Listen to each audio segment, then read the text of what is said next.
Gente, em relação ao orçamento impositivo, né? Que o presidente quer colocar um veto aí. Ele quer colocar um veto, mas tá meio que embolado o negócio. Vou ler aqui uma partezinha, tá? Que eu tô no site do G1, do Globo.com, Jornal Nacional. No fim de 2019, o Congresso colocou mais uma fatia nessa parte que o governo é obrigado a cumprir. As emendas do relator do orçamento no valor de 30 bilhões. Isso é assim, tipo, o governo, o Congresso recebe já uma quantia para fazer o que eles têm para fazer. Tem o salário deles, tudo, e eles recebem mesmo uma quantia para fazer o que tem para fazer. Mas no fim de 2019, o Congresso colocou mais uma fatia nessa parte que o governo é obrigado a cumprir. As emendas do relator do orçamento no valor de 30 bilhões de reais. E eu acho que foi por isso mesmo, eu mencionei isso no meu blog, eu acho que foi por isso mesmo também que, endossando o que o Augusto Heleno, o nome dele, né? Ele falou isso também, que o que parece é que o Congresso fica meio que chantageando, né, o governo, né? O presidente. Fica chantageando o presidente. E eu concordo. Aqui. A equipe econômica e o presidente Jair Bolsonaro não gostaram da mudança. Alegam que vão ter menos autonomia ainda para manejar o dinheiro público, porque a maior parte de tudo que entra nos cofres públicos já vai para pagamentos de pessoal, previdência e manutenção da máquina administrativa. Bom, mas agora me fala o seguinte, você fala assim, tá, um presidente que quer vetar um valor tão alto quanto esse, né, em prol da administração do dinheiro público, é um presidente sério, tá? Porque, assim, qualquer outro presidente entraria na miudinha, né? Tipo, ficaria caladinho na miudinha e tiraria o dele. A parcela dele, embolsaria a parcela dele desses 30 bilhões, né? Qualquer lasquinha pra esses caras tá bom, né? Qualquer presidente aí falaria, qual que é a minha parte, qual que é a minha fatia desses 30 bilhões? Qual que é a minha fatia do bolo? Qual que é a minha parte desses 30 bilhões? Qualquer um faria isso. O que não é o caso do Jair Bolsonaro. Depois vem petista falar que o presidente não é sério, que o presidente não quer trabalhar, né? E não é o caso, né? Agora, assim, tá cheio de emendas a serem analisadas, de reformas, né? E, enfim, tem a reforma trabalhista, a reforma previdenciária, e tem a previdenciária já foi, tem a trabalhista, tem a reforma tributária, né? E dentre outras coisas que tem que resolver nesses próximos 3 anos, são 3 anos, né? A gente tá em 2020, em 2019, nos próximos 3 anos. Então, 2 anos, né? A última eleição foi quando? Foi 2018. A próxima eleição vai ser 2022, né? Tem mais 2 anos. Ele tem que correr com as coisas e tem que chegar num denominador comum, não é? Tem que chegar num denominador comum. Porque você fica com essa palhaçada de mas aprova, não aprova, tal.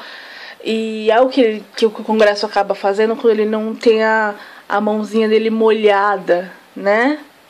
Pelas doces doletas. Então é uma palhaçada isso. Quem tá sério tá do lado do presidente nessa questão, né? E tá a fim de realmente vetar essa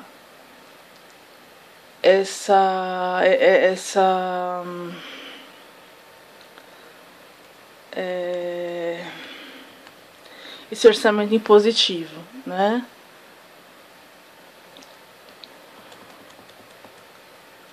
A lei de diretrizes orçamentárias. nomes rebuscados para chantagem e podridão, né? Poxa vida, né, gente? Os congressistas já recebem tanta grana, né? Eles recebem tanta grana. O salário deles não é pouco. Ah, mas eles trabalham bastante. Trabalham bastante. É muita responsabilidade, mas é muito dinheiro também, né? É bastante dinheiro. Não é pouca coisa. Vamos ver aqui quanto que tá um salário de um deputado. É uma coisa que a gente tem que saber, né? Rapidinho aqui, ó. Salário deputado. Os parlamentares, né? Aqui, ó, vou entrar nesse site aqui só pra ter certeza, tá? Não pegar do link aqui, não pegar da manchete, pra ter uma certeza. Ó. O salário mensal dos parlamentares é de 33.763, tá? Esses são os deputados. Os de Roraima recebem a maior parte, que é 45.612. É muito dinheiro, cara. Sabe? Ah, mas nós somos executivos mais importantes de um dos países mais importantes do mundo. Realmente, mas é por isso que ganha muito mesmo. É por isso.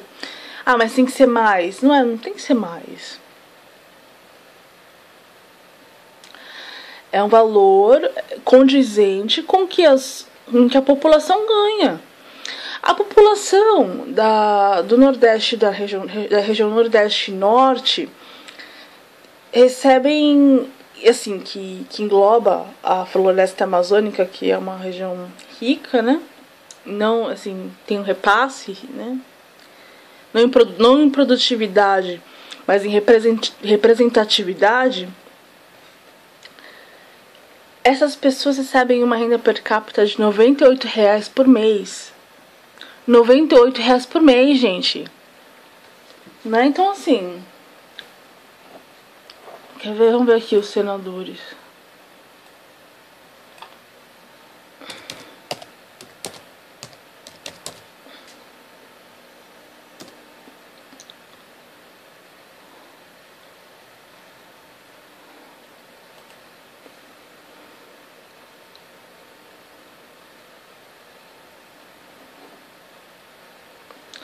Quanto ganha um senador?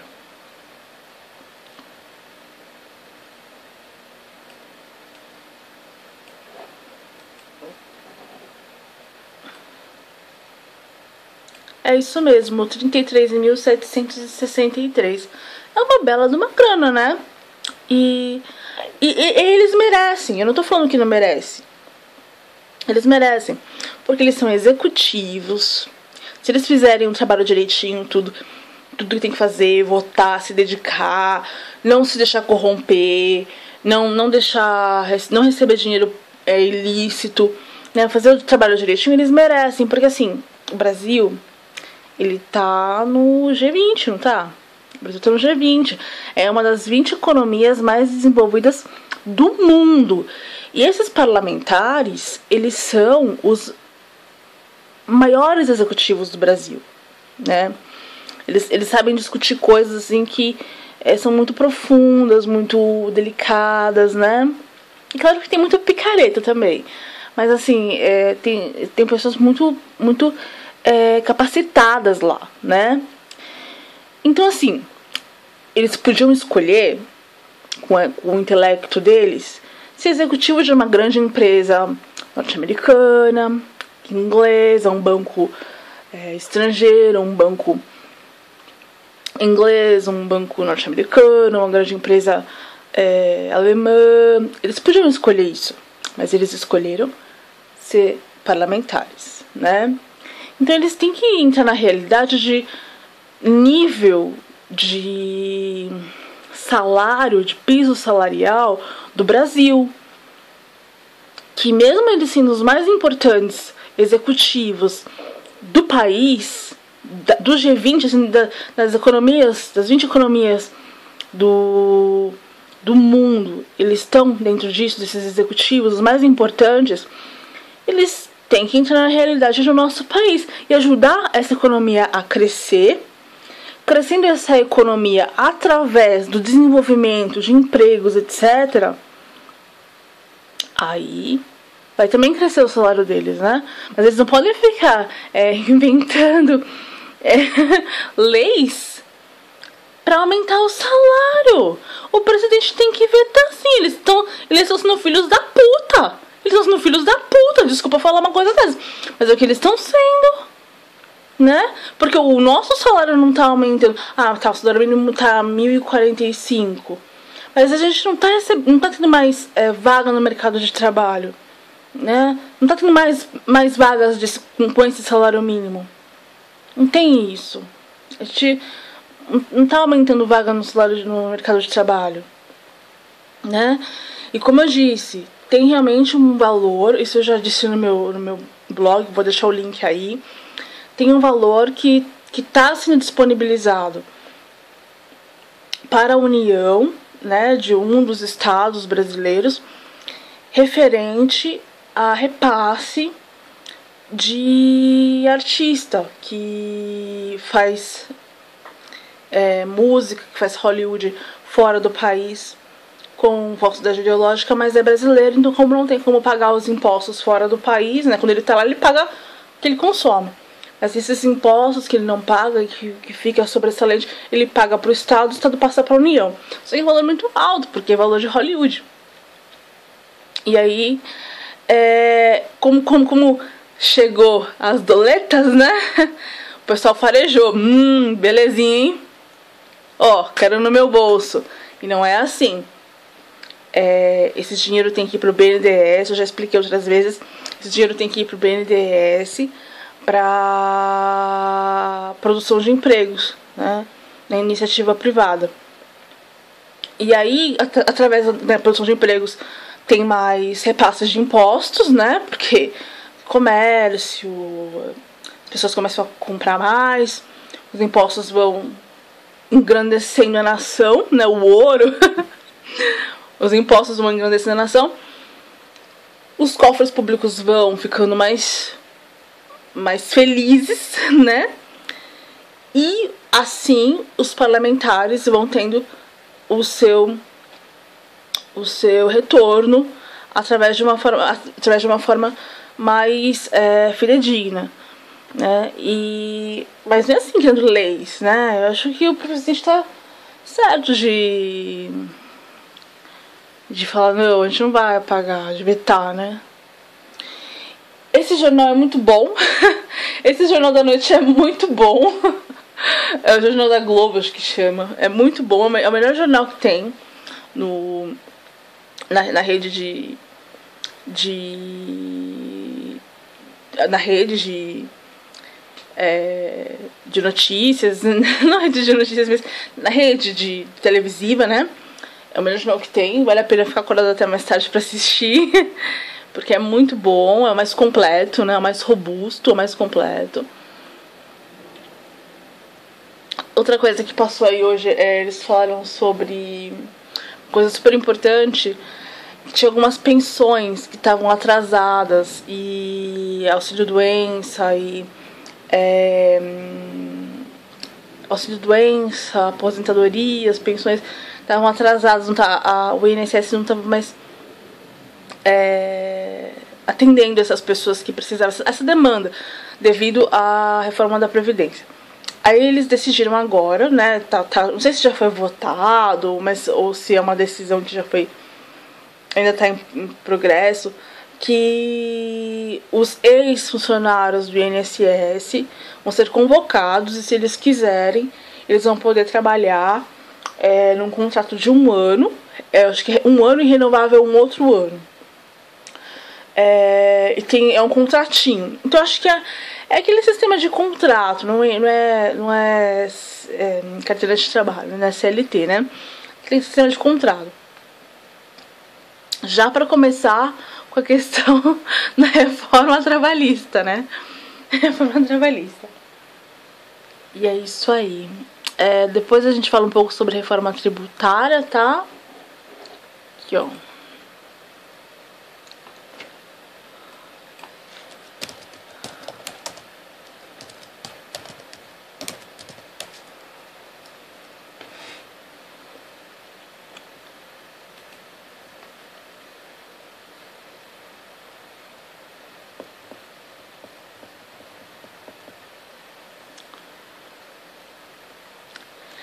Assim, parece que a reforma tributária fala de...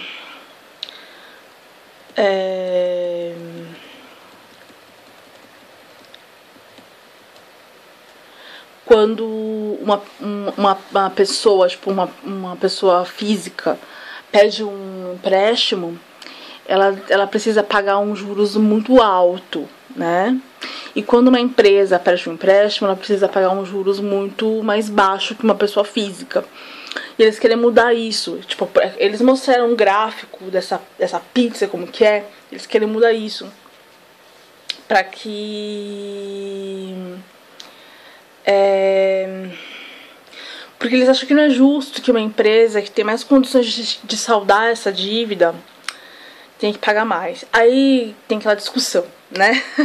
Mas aí as empresas não vão pedir mais empréstimo.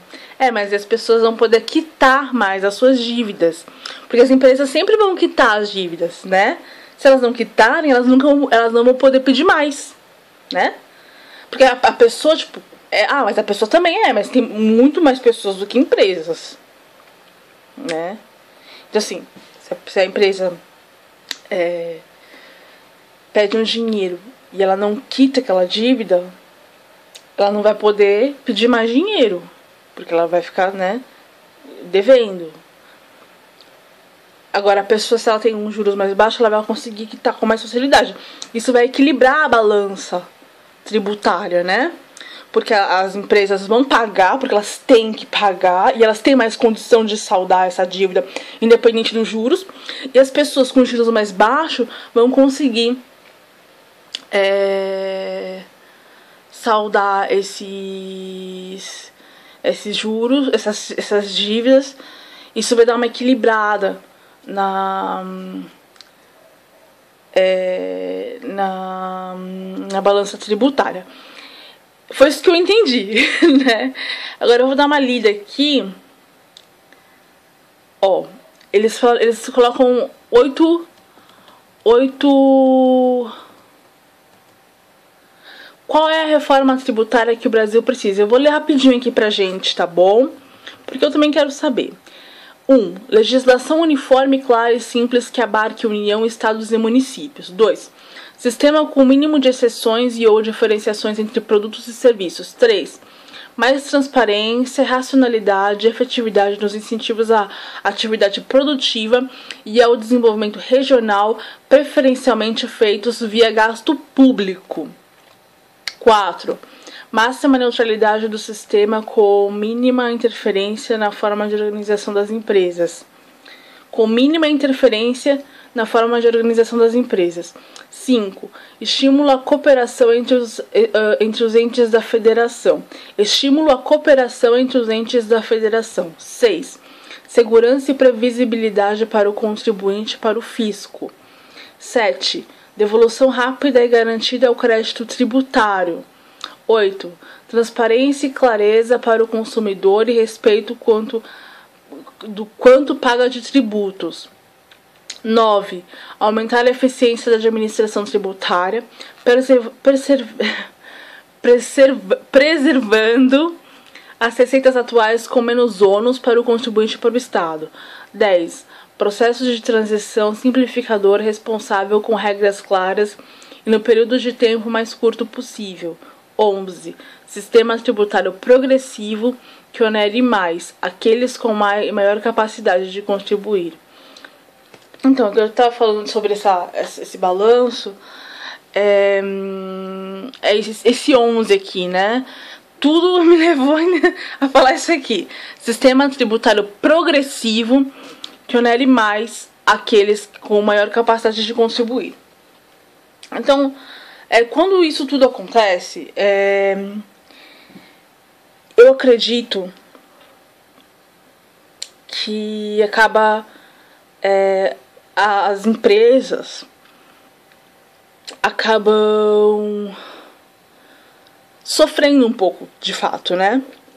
E por isso é necessária uma reforma trabalhista, no qual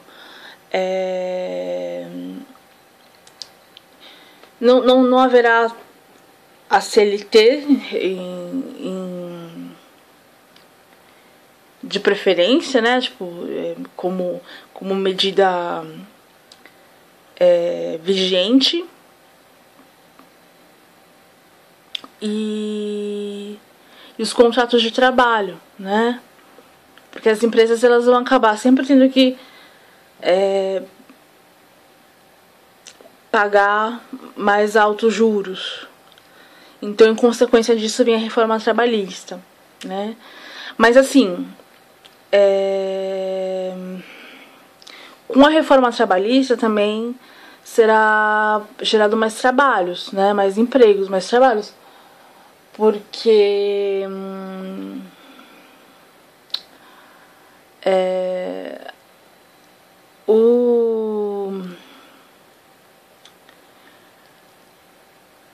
o INSS, né? Os empregos de carteira assinada, eles atrapalham bastante a geração de empregos, né? Sejamos claros com isso. Para as empresas é muito mais fácil gerar empregos de contratos, né? E esses contratos vai ser uma coisa boa. Vai ser uma coisa boa, porque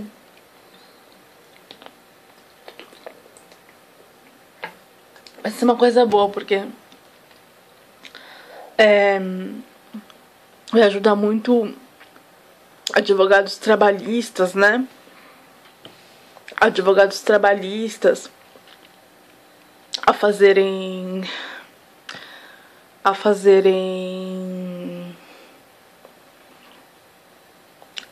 contratos, né?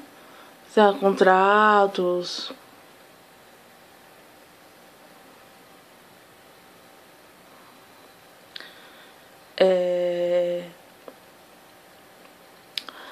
Porque às vezes os contratos eles são flexíveis, né? Porque a empresa tem um padrão de contrato, mas aí o funcionário quer colocar algumas exigências, né?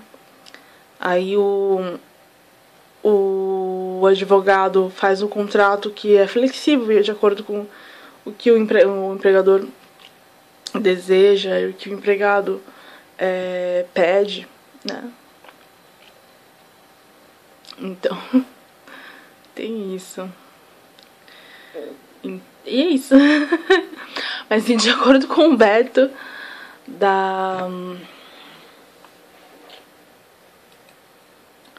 como chama mesmo?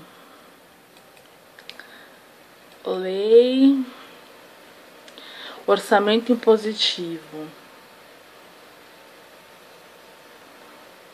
Aqui, ó. Vamos ver esse senador aqui, ó. Aqui, ó. Senador defende manter vetos de Bolsonaro. Problema não é o valor. Excelente. Alessandro Vieira, Cidadania SE, Sergipe, isso. Diz que não concorda com o formato do orçamento impositivo aprovado pelo Congresso e barrado pelo presidente. Nossa, excelente, hein? O senador Alessandro Vieira, do Cidadania SE, acredita que o veto do presidente Jair Bolsonaro, que trata sobre o chamado orçamento impositivo, será mantido. Na avaliação do parlamentar, não é correto que o relator do texto, o deputado federal Domingos Neto, PSD Ceará, direcione cerca de 30 bilhões de reais em emendas segundo o seu próprio critério.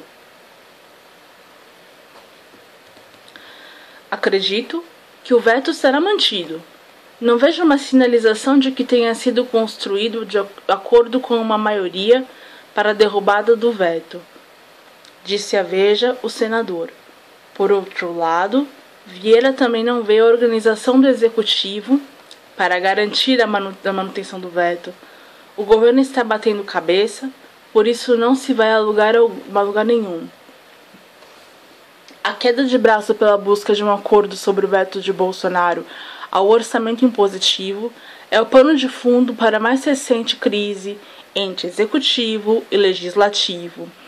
Durante as negociações entre governo e líderes partidários, o ministro-chefe do Gabinete de Segurança Institucional, general Augusto Heleno, chamou os parlamentares de chantagistas. Nós não podemos aceitar esses caras chantagearem a gente o tempo todo. Foda-se. Nossa, pegou pesado. Disse na terça-feira, 18, na presença dos ministros Paulo Guedes, Economia, Luiz Eduardo Ramos, Secretaria do Governo. Alessandro Vieira endossa o argumento de um grupo de parlamentares que é contra a possibilidade do relator do orçamento, o deputado federal Domingos Neto, PSD Ceará, dispor de 30 bilhões de reais em emendas a serem distribuídas segundo seus critérios. Isso foi o que eu falei que o Augusto Heleno falou. E que eu falei no meu blog também, aqui, ó, tipo, eu falei aqui em fevereiro, a gente tá em março, né? Falei aqui, ó. Congressistas querendo meter a mão no pedaço do bolo. Mais uma vez, os congressistas agem com chantagem sobre o governo.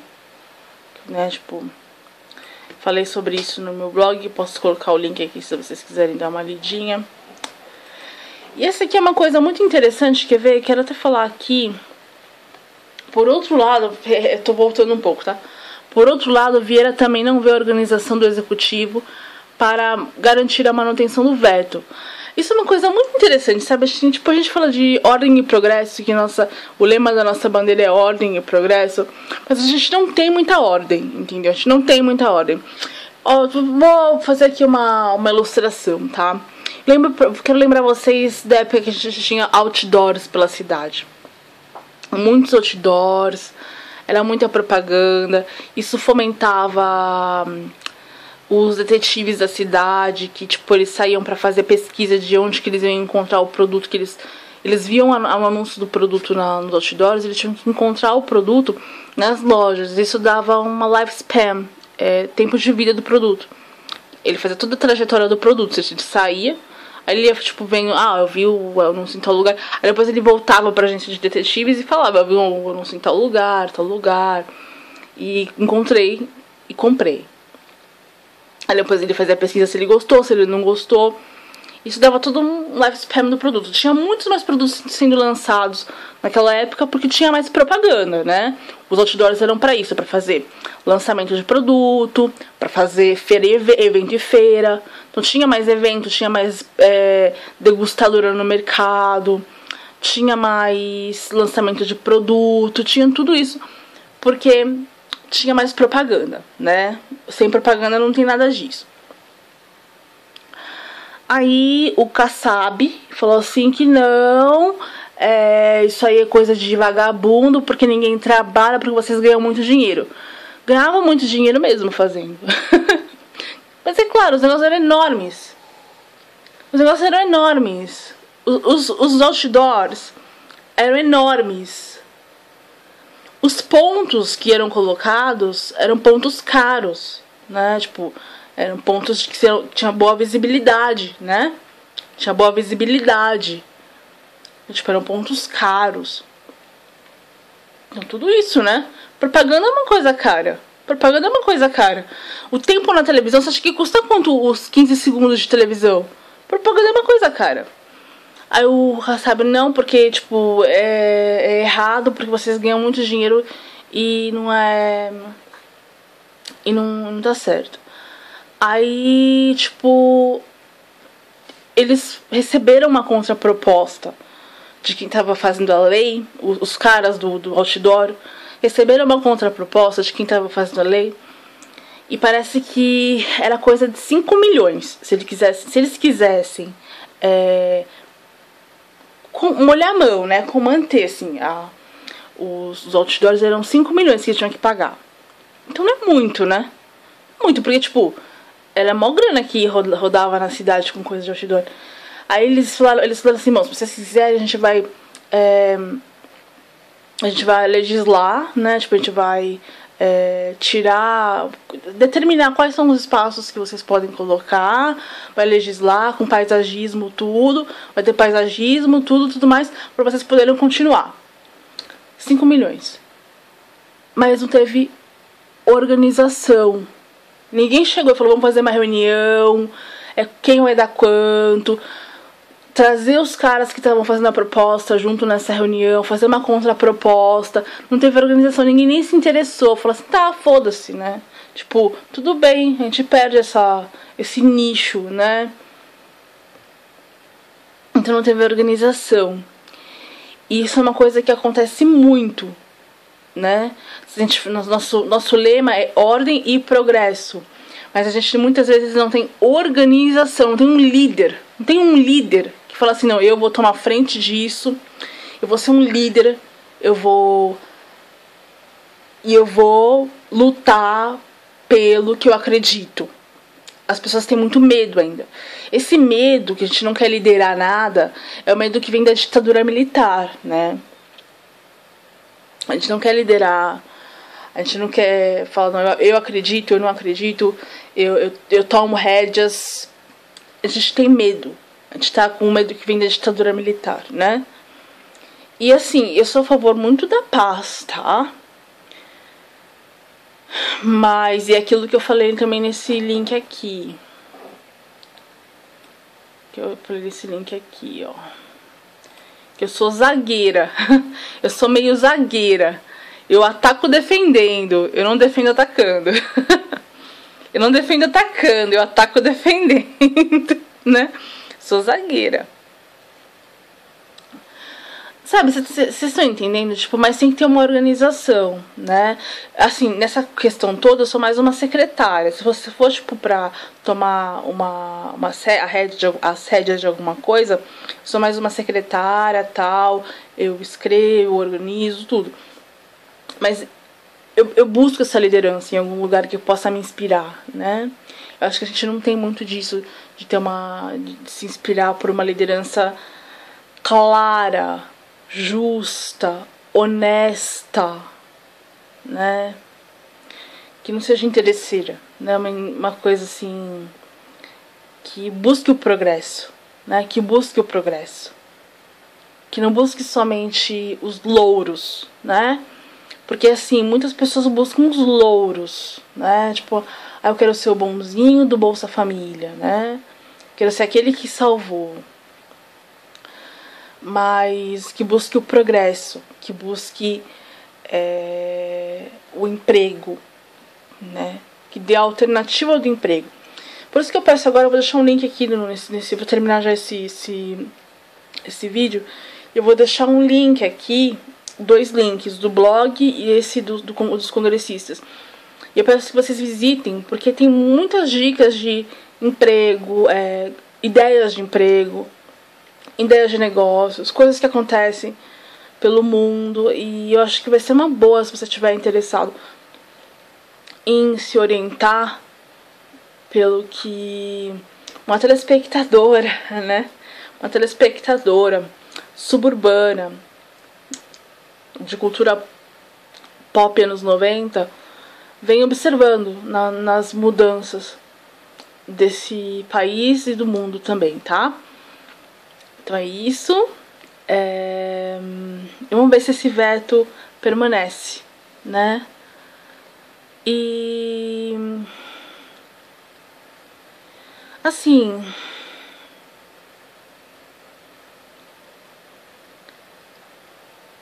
eu quero acreditar realmente que os senadores que estão do lado do Bolsonaro e o próprio Bolsonaro não estão blefando, sabe? Tipo, falando, não, eu sou a favor do veto, mas se não vetar muito que bem, porque olha o que vem, né? Eu quero realmente acreditar que vai manter o veto e que meu presidente não é assim, tá?